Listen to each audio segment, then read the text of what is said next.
That's a dead kid. That's a dead kid. That's a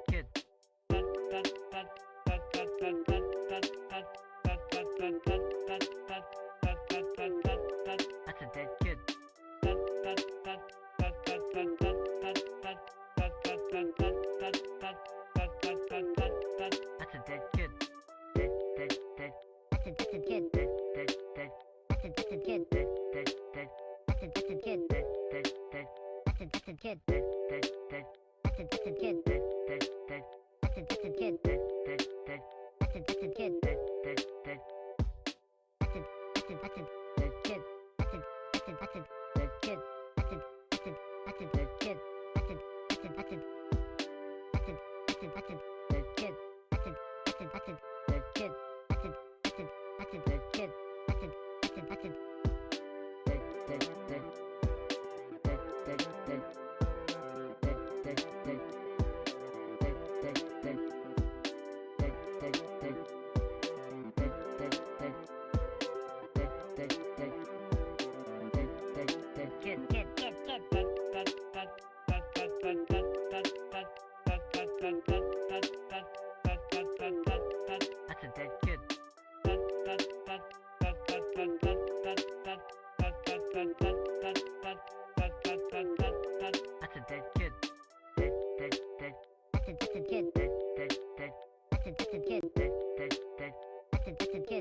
That's a dead kid. That's a dead kid. That's a dead kid.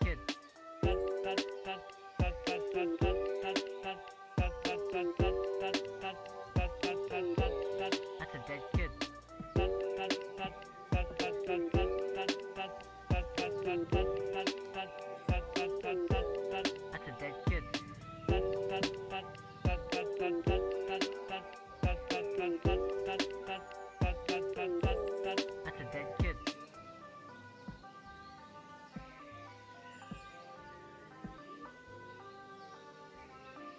That's a dead kid.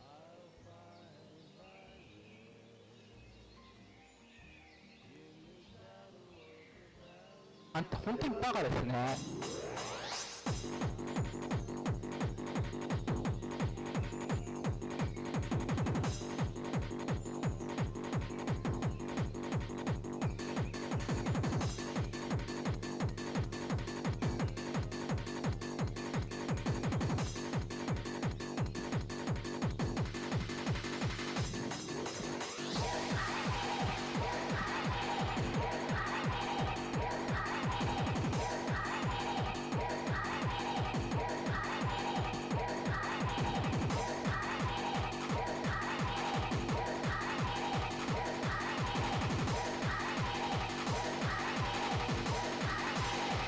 本当にバカですね。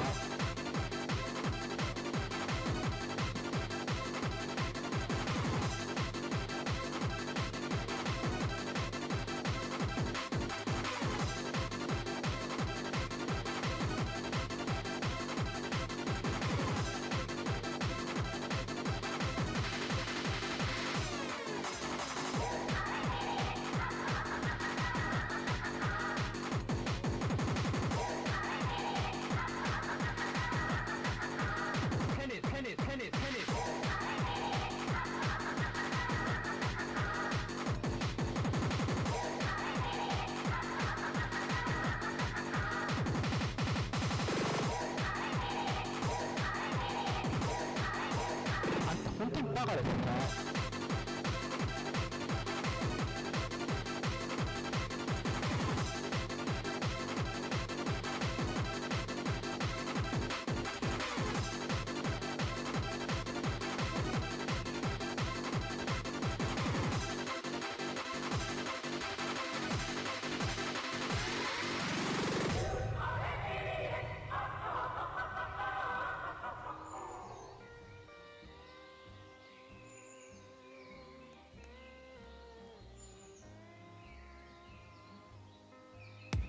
How we feeling out there tonight? Yeah, I am not feeling good. Wake up at 11:30, feeling like a bag of shit. Oh no! All my clothes are dirty, so I'm smelling like a bag of shit. Go to pour my coffee and I miss my cup. OMG, that is just my luck. Look in the mirror, say, what's up, you useless fuck? Are you feeling what I'm feeling? I haven't had a shower in the last 9 days. Staring at the ceiling and waiting for this feeling to go away. But it won't go away. I'm not really feeling like I wanna get lit. Tell us how you're feeling. Well, I feel like shit. Oh, shit. Feeling like a saggy, massive sack of shit. Oh, shit. Big ol' motherfucking duffel bag of shit. Oh, shit. All day, all shit. I'm not really feeling like I wanna get lit. Tell us how you're feeling. I'm feeling like shit. Ladies, do you feel like shit? Tell me, do you feel like shit? Oh yeah. Fellas, are you feeling like shit? Tell me, are you feeling like shit? Oh yeah. Ladies, do you feel like shit? Tell me, do you feel like shit? Oh yeah. Fellas, are you feeling like shit? Tell me, are you feeling like shit? Oh yeah.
I read somewhere that mathematicians can turn a sphere inside out. Yes, that's true. What's the big deal? Just poke a hole in it and pull it through.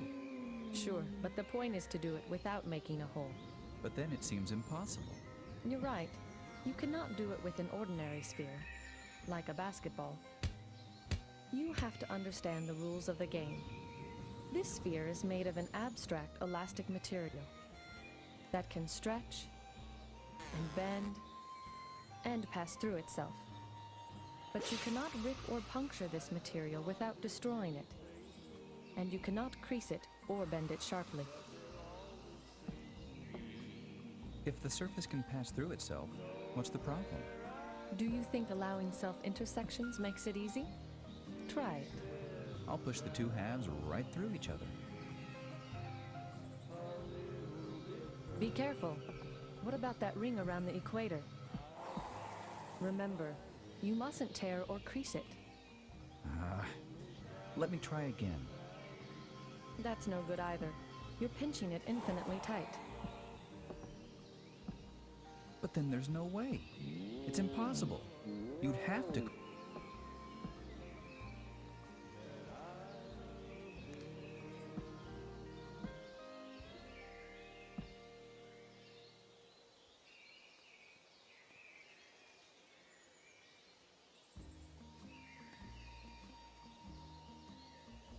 crease or pinch it to turn it inside out. It is surprising, but watch this. Is this it? Is this a sphere turning inside out? You bet. That wasn't easy to follow, was it? To figure out what's going on, let's look at something simpler. A circle. We'll build a vertical wall along the circle so that we can color the two sides differently. Can you gradually turn this circle into this other circle, where the purple and gold sides are reversed without creating sharp corners? Of course. I can turn a rubber band inside out. Remember, we're really trying to turn the circle inside out. We only built the wall so we could see the different sides. Oh, yes. The wall has to stay vertical, and it can't have creases, but it can pass through itself. Fine. Let me try. Watch out. That was a sharp bend. If we could make sharp bends in the material, we'd be able to turn any curve into any other by moving each point of the initial curve in a straight line toward a target point in the final curve.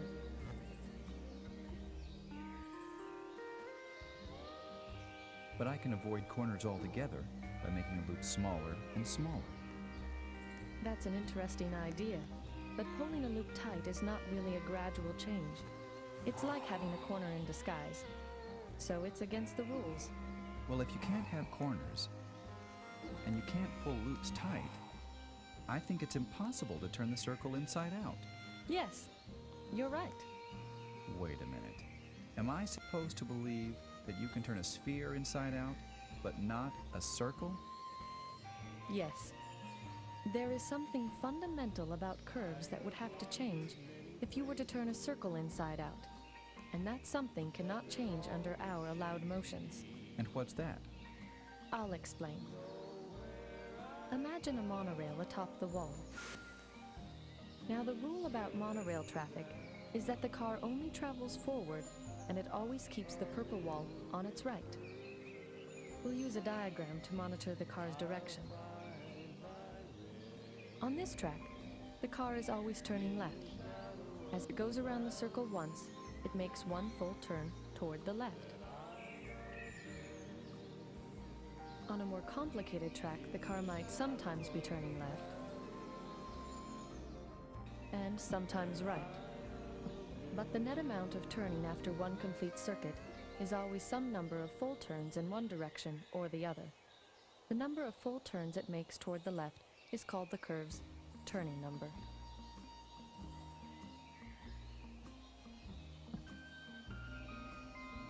For a curve where there is more turning toward the right than toward the left, the turning number is negative. Hey, and if there's no net turning, The turning number is 0. Right.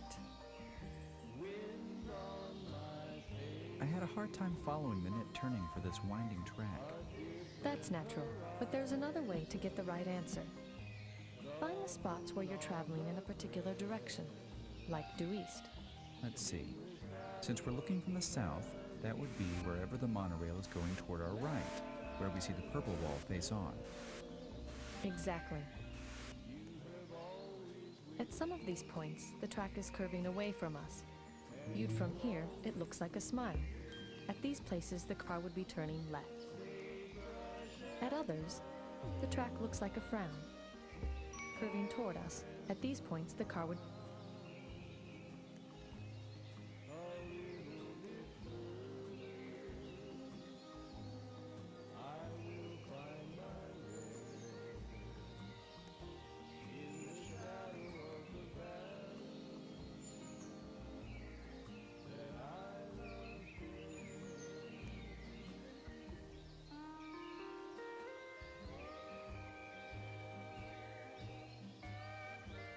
be turning right. The net number of full turns increases when the car passes a smile and decreases when it passes a frown. Starting at 0. 1, 2, 3, 4, 3, 2, and we finish with 3. The turning number is the number of smiles minus the number of frowns. I see. The turning number measures happiness. If you insist. Now, the nice thing about the turning number is that it remains the same when a curve changes according to our rules. Frowns and smiles can appear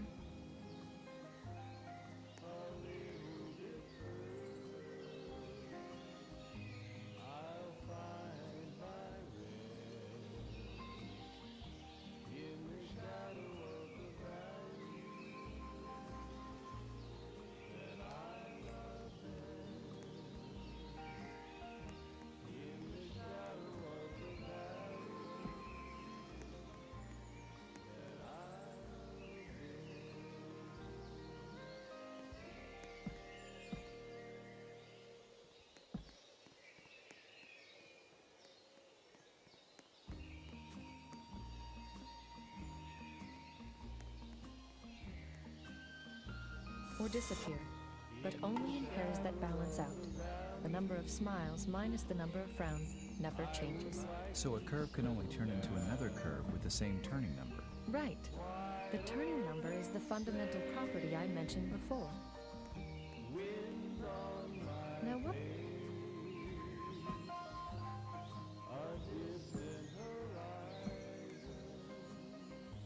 What's the turning number for the two circles? Each one has one smile and no frowns, so the turning number is 1. And if the goal is outside, 1 frown and no smiles, minus 1. It makes sense. On one curve, you're turning left all the time. On the other, it's the opposite.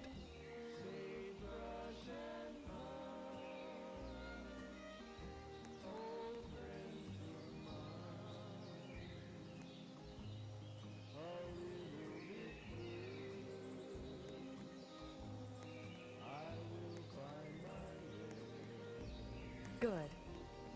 So the reason you cannot turn a circle inside out Is that would change the turning number.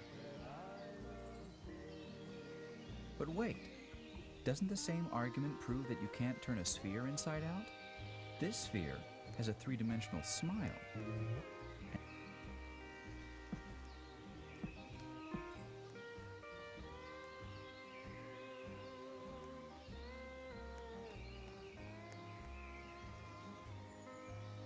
And this one has a 3-dimensional frown.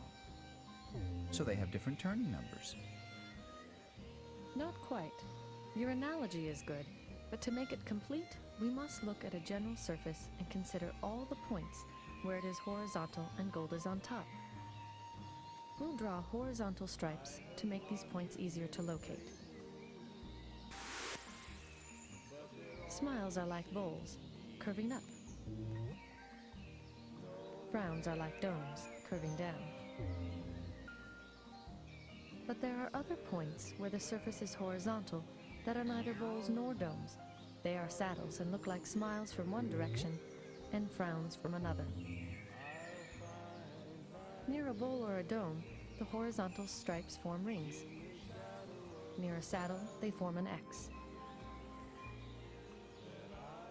But how does that change anything? Spheres don't have saddles. Ah, but the point is how these features interact. Look, a dome and a saddle can come together and cancel out. Likewise, a bowl and a saddle can cancel out. But bowls and domes, like electrical charges of the same sign, normally don't get near each other. The unchanging number for surfaces, then, is this. Add domes and bowls and subtract saddles. This number is 1 for the sphere no matter which face is out. Okay, I'm willing to believe that turning numbers don't prevent the sphere from turning inside out as they do the circle, but that doesn't mean you can actually do it. We'll get to that. I know it's hard to see.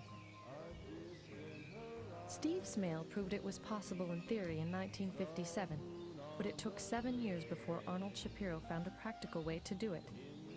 Since the problem remained hard to visualize, more methods were invented later by Bernard Morin and several others.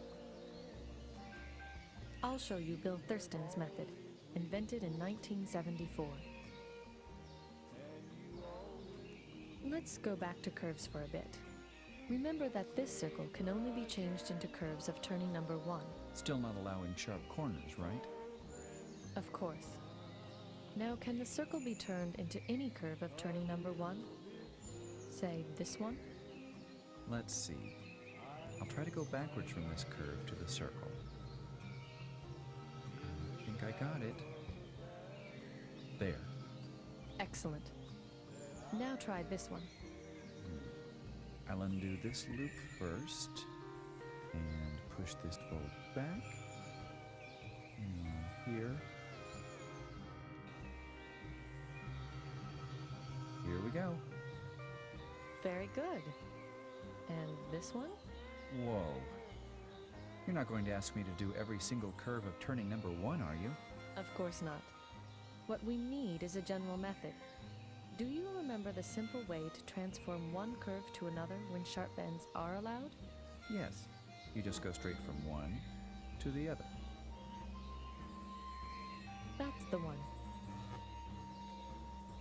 When the curves have the same turning number, this method can be adapted to work without sharp bends.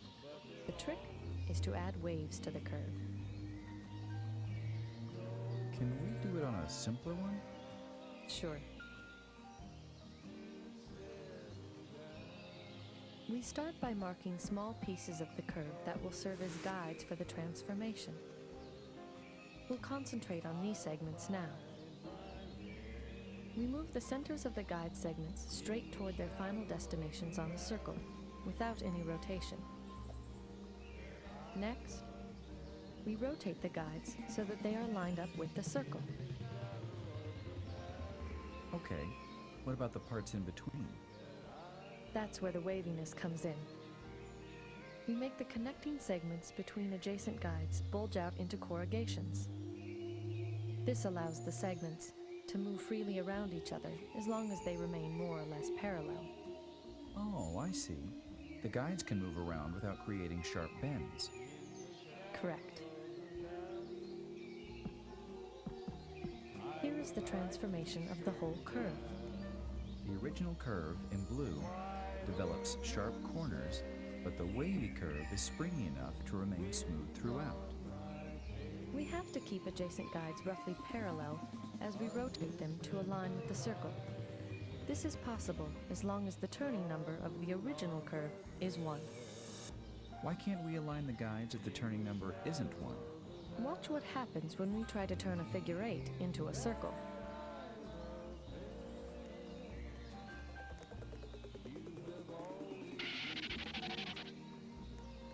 And here, both the initial and final curve have turning number 0. Using this method, or others, you can always transform one curve into another with the same turning number. This is called the Whitney-Grafstein theorem.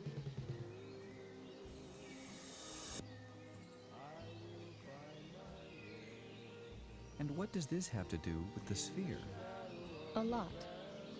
Think of the sphere as a stack of circles, deformed into a barrel shape and closed off by caps above and below.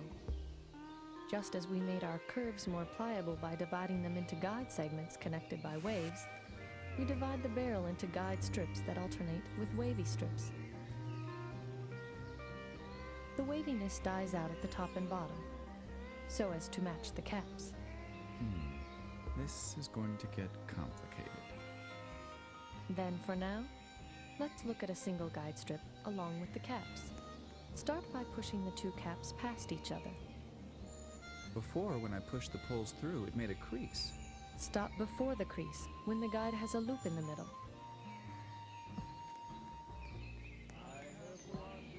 Now we turn the two caps in opposite directions, because we want to convert the loop in the middle to twisting at the ends. Oh, I know. It's like a belt. If you put a loop in the middle and pull the ends tight, the loop turns into twisting. Right. Then you can straighten out the belt by turning each end half a turn in opposite directions. To finish the eversion, we just need to push the middle of the guide strip back through the center of the sphere. Can I see how two guide strips interact? Sure. You can see that there are two places where the strips intersect near the central axis. And the gold signs that started facing out are now facing in. Here is the whole process with all the guides. Polar caps just move up and down and then rotate into place. Ah, that's why they don't require any springiness. Exactly. Now let's look at two guides and the corrugation between them, from a pole to the equator. This chunk is the fundamental building block of the eversion. The whole sphere is made from 16 rotated copies of this piece. That looks pretty complicated. Yes, but the corrugation is just following the twisting of the guide strips that you saw before. Can I see that from pole to pole? Yes. The corrugation provides flexibility between the guides so that their motion does not create any pinches or creases, just like the waves in the curve that we saw before. Let me see the whole thing. We corrugate the connecting strips between the guides and push the caps past each other. We twist the caps to undo the middle loops and push the equator across the sphere. Finally, we uncorrugate.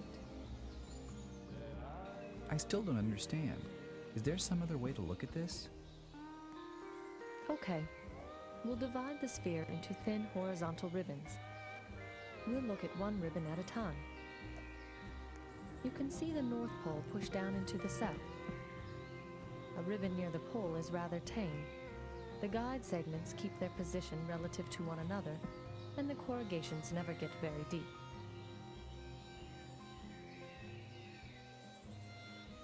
Ribbons closer to the equator are wilder, so we'll split the screen to see what's going on. On the right, the camera tracks the ribbon from above, so its apparent size does not change. This overhead view highlights the symmetries that are hidden in the side view on the left, where we see the position of the ribbon in space.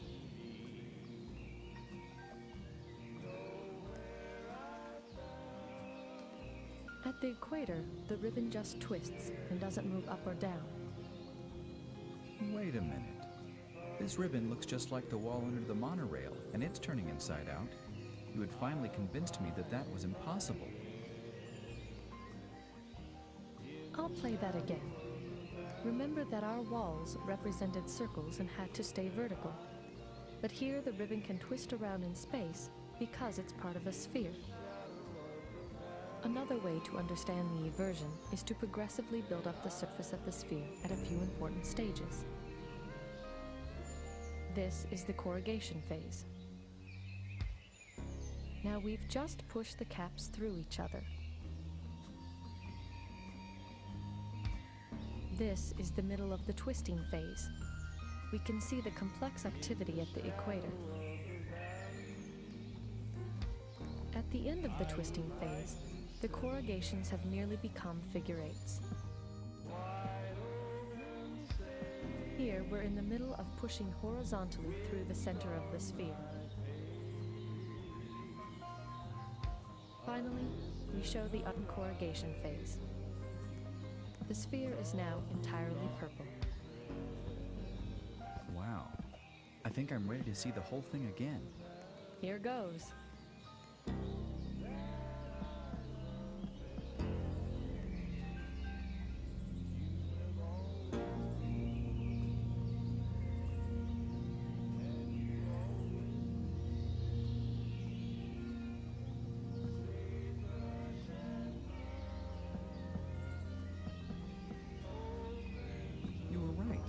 You can turn a sphere inside out without poking holes or creasing it, even though you can't do it for a circle. This is great. Somebody should make a movie about this stuff.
We need cash.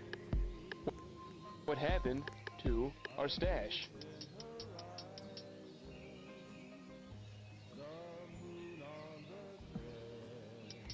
I bought an electric guitar. I rented a shiny car. I went out to lunch. But McDonald's is a thrifty munch. I purchased a random flute. I hired a prostitute. Whatever will we do? We'll have to think it through.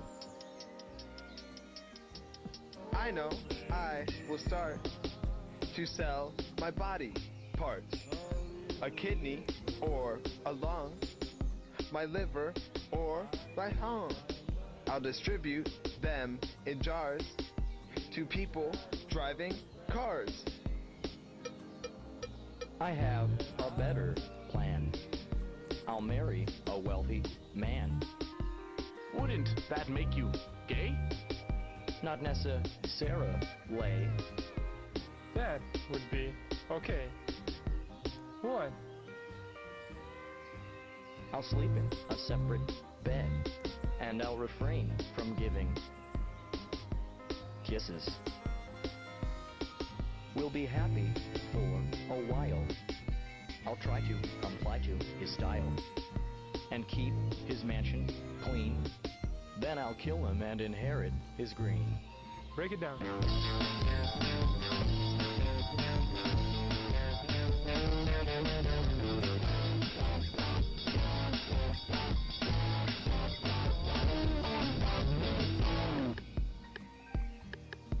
It wouldn't be so tough to sell my girlfriend's stuff. Her computer and her sewing kit will go for quite a bit. That doesn't seem so kind. I doubt that she will mind. We'll start a fake foundation, a non-profit organization. We'll say it's for the mute, the blind and destitute. Then we'll get to take the money that we make. We'll salvage all we can and take it to Afghanistan. Break it down.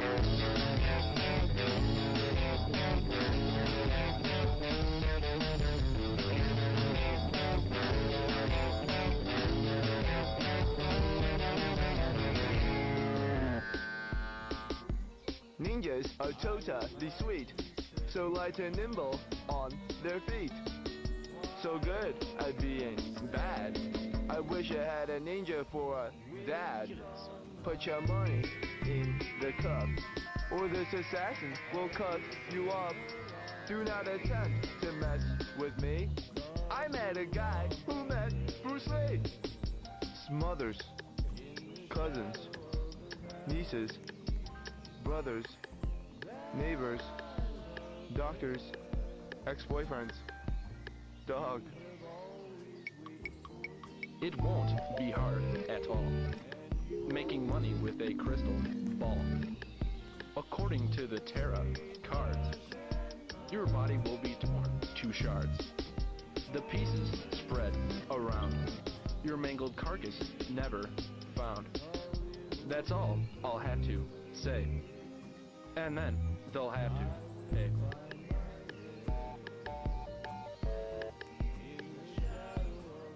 I know I could.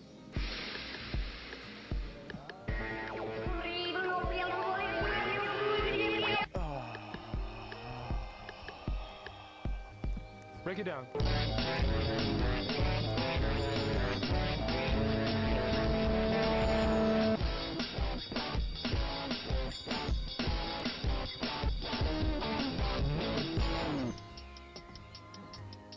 I'll make the money grow with my impromptu magic show. Performing in the streets, death-defying feats.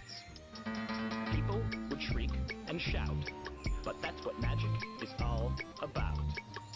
My God, is he alright? I do this every night. I'll ace the GRE and harvest a PhD. After curing the HIV, I'll collect my royalties. Do you think you're bright enough?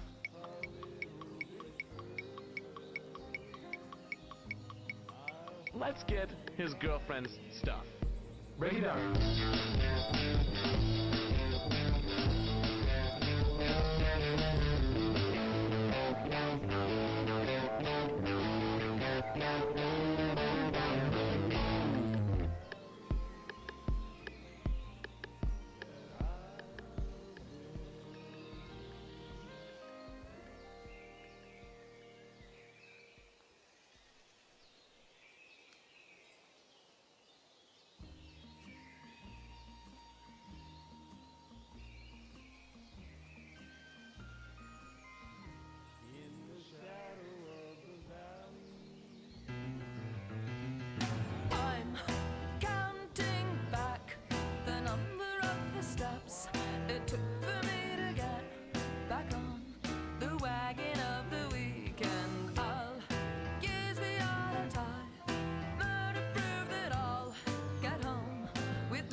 YouTube Music is a music app made by YouTube. And it's your own personal DJ ready with mixes to fit whatever mood you're in